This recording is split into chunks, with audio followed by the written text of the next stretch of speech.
How you doing, YouTube family? Today is Monday, January the 20th, 2025. It's your man Big D, and I'm back with another. I want to thank you all that continue to show support to my son's channel and the love that you all continue to show. He and I greatly appreciate it. Thank you. Well, family, today we have the inaugural festivities that's going on for the new president, Donald Trump. And I know that there is a lot of people that are not happy about that, in particular the people that pretty much hate the man. And you know, as I've said before, man, I've seen some craziness going on. I've seen some craziness going on over the past 2 years that has really blown my mind. But never would I have thought that I would have lived to see the day that I would have personally been alive where there had been not only one but 2 attempts on a president's life. And he wasn't even the president. He was running, of course, but he wasn't the president yet. So what's crazy about it, when I start hearing all the things that people were saying all around the country, saying how the man is the Antichrist, saying how the man is crazy, he gonna put black folk back into slavery, 2025, Project 2025. Listen, I've seen a lot. And as I've always said, Republican, Democrat, whatever you call it, they all pretty much, they are part of the same bird. You have the left wing, you have the right wing, but they all still a part of the same bird. So you get what you get with either party. But what is so unusual is that how, in particular, I saw black folk really get so invested into this election. And when I say invested, I'm talking about overly invested. It's one thing to do your part. You want to go vote. You know, you vote for who you think gonna do the right thing by the country, by the people. Then you go vote. But to get overly invested, nah, it just was weird.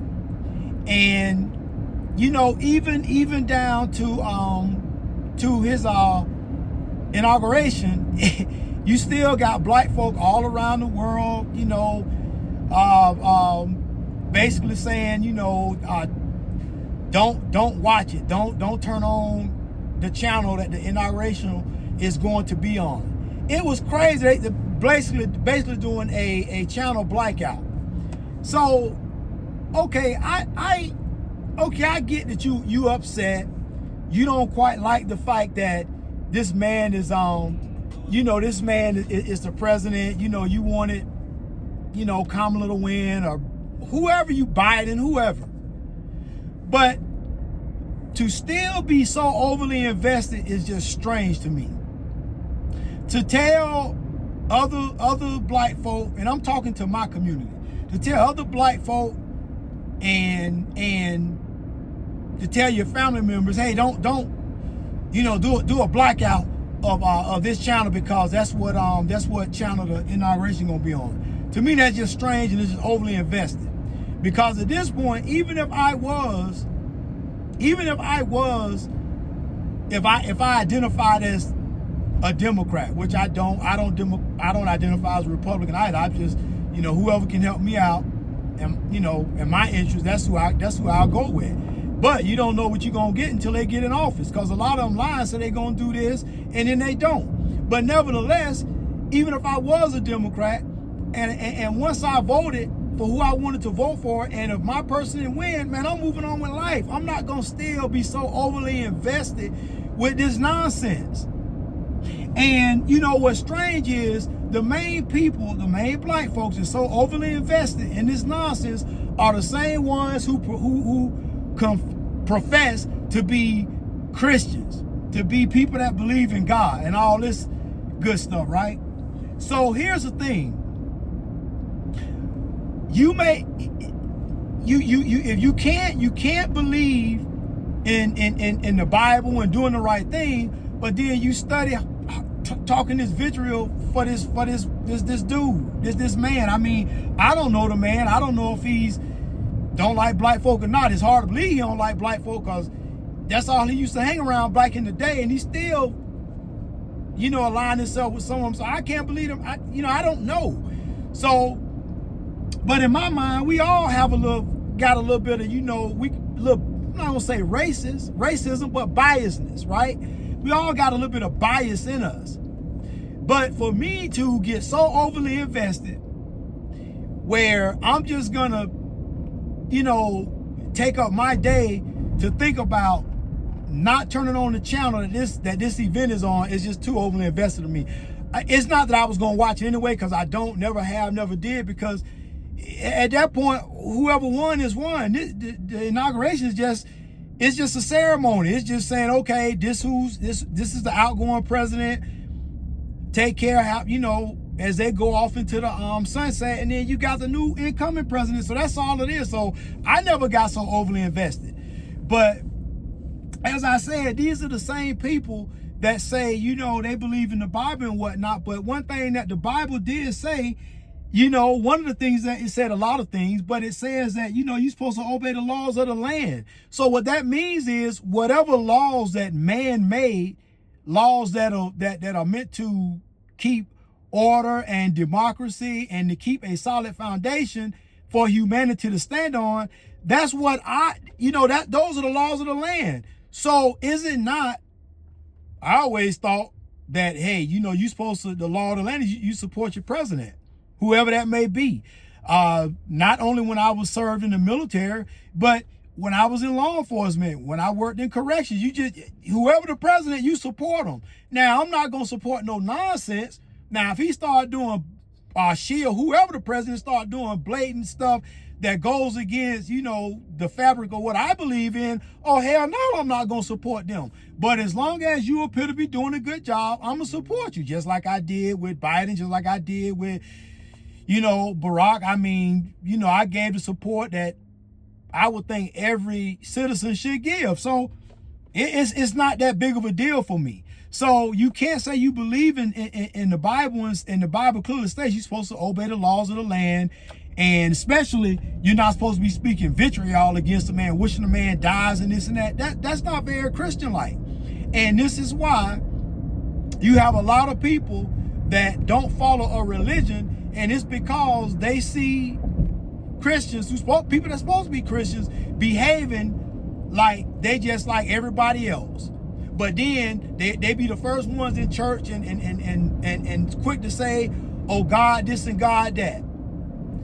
And you know what? It is particularly huge in my community. But as I said, the same people who profess to be, Christians this and that, and they be the main ones doing all kind of BS and nonsense. Them be the main ones that, talk crap about their family members. Them be the main ones that don't have no problem that the family member look out for them. But then, when something don't go their way, then all of a sudden they want to talk, I shade it toward the family member. Family, y'all know what I'm talking about. But as I said in my previous video, it all turns back to jealousy. So when you have this jealous contentment in your heart, it don't matter what you say your religion is, you are still going to be ruined at the core, at your very core. So we all just have to do better, because it makes no sense to get so overly invested in something that really and truly we don't have no control of anyway. All we can hope for is for the best. All we can hope for and pray to the Creator for is that things work out in our favor. What we need to be focusing on is us individuals, because the same people who profess to be this and that on the path of enlightenment and righteousness, they're the main ones that are corrupt at their core. So in order to perhaps get some type of forgiveness from the Creator, we need to start doing better. We need to first start asking for forgiveness from the people that we've wronged and mishandled and mistreated. But no, we won't do that. We won't do that. We'll find every reason why it's everybody else's fault, but not my fault. But that's fine, because that's just the way it is. That's just the way humans are. And as I've said before, humans can be the worst. They can be the worst. Not all, but the majority. And the ones who profess to be for the righteous and want to do the right thing, those are the main ones that are wolves in sheep's clothing. Those will be the main ones that allegedly they want to come as a sheep, but as soon as something don't go their way, they'll shred you apart as if like a wild wolf.